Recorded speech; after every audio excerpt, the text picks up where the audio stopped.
नमस्कार, श्री स्वामी समर्थ. आज आपण बघणार आहोत की मेष राशीसाठी हा जो महिना आहे, मे महिना जरा 2 दिवस उशिरा झाला, पण काही हरकत नाहीये.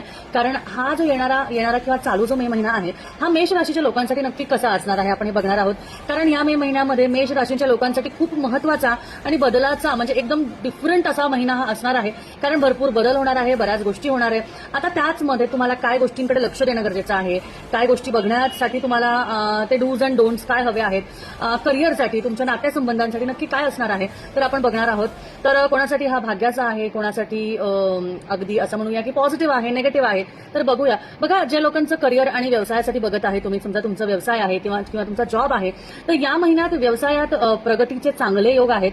नवीन तुमचं काही कॉन्ट्रॅक्ट असेल किंवा काही तुम्हाला जर का कोणाशी जोडीमध्ये किंवा भागीदारीमध्ये तुम्हाला काही नवीन प्रोजेक्ट सुरू करायचे असतील तर हा काळ अतिउत्तम आहे.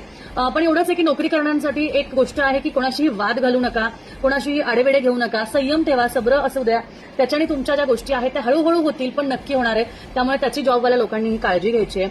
मुलांसाठी जे आहे ना, मुलांसाठी हा जो मेष राशीच्या लोकांसाठी जो हा मे महिना आहे, हा थोडा मिक्समध्ये असणार आहे, संमिश्र असणार आहे. अभ्यासात लक्ष केंद्रित करण्यासाठी थोडी जास्त मेहनत करणे गरजेचे आहे. पालकांनी मुलांच्या आरोग्याची काळजी घेणे सगळ्यात गरजेचे आहे. कारण आरोग्याची काळजी यासाठी, कारण खाण्यापिण्यामध्ये त्यांचा चढ उतार होऊ शकतो. कारण मे महिना आहे, गरमास आहे, त्याचबरोबर सुट्ट्या लागलेल्या आहे. त्यामुळे आरोग्याकडे थोडीशी काळजी घ्या, विशेष काळजी घ्या. आता अभ्यास तर आता होणारच नाही, असाही सुट्टीचा काळ आहे, त्यामुळे थोडंसं लक्ष असं वेगळंच असणार आहे. पण तुम्ही वेगवेगळे क्लासेस जॉईन करणार असाल तर तरी सुद्धा त्यांची आवड बघून करा. कारण हा जो महिना आहे हा त्यांचा थोडा मिक्समध्ये असणार आहे. ते करतील किंवा नाही पण अशा पद्धतीमध्ये आहे. मोठे जे स्टुडंट्स आहेत त्यांनी सुद्धा काही एक्स्ट्रा क्लासेस किंवा काही नवीन जर तुम्हाला शिकायचं असेल तर त्यासाठी तुम्ही जाऊ शकता.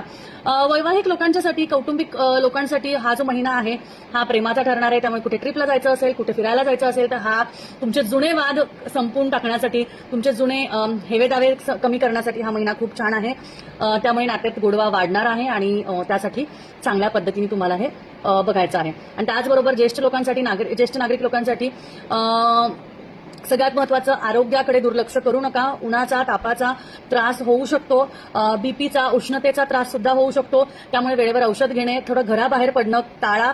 ऊन तर आहेच, पण तरी सुद्धा महिन्यामध्ये ह्या लोकांसाठी पाणी भरपूर पिणे, त्याचबरोबर डायबिटीज आणि कोलेस्ट्रॉल या ज्या पेशंट्सला या महिन्यात भरपूर काळजी घ्यायची आहे.